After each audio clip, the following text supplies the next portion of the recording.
Hi, my name is Jennifer Burrows, and I live in Hugoton, Kansas, and I work as a seventh grade social studies teacher at Hugoton Middle School.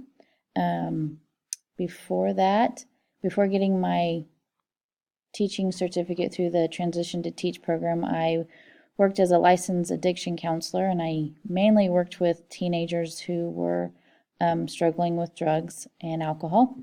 Um, what I know about reflective teaching is that um, it helps you become more aware of what is going on in your classroom, what you're doing, what the students are doing, um, and in areas that you can improve upon. Whether it's if you journal or video yourself or take even self assessments or student assessments on how you're doing in the classroom. Um, I have a little bit of experience with it. Our principal does come in on a weekly basis in my classroom and emails me probing questions to reflect upon and dialect with him about what I could try, what he saw, and what I could improve upon, and what he liked also in my classroom. Um, I have gone to a training this year. They talked a lot about videoing yourself. I haven't done that yet, but um, the the instructor talked a lot about how it really brings to light what you do and what students do, especially when maybe you're not seeing what's going on all the time. Um, Another thing that I like doing is the journaling.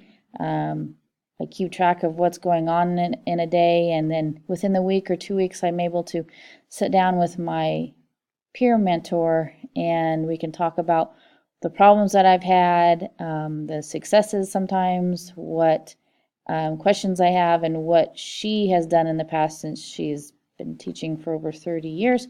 She has a lot of experience and knowledge to bring back to me.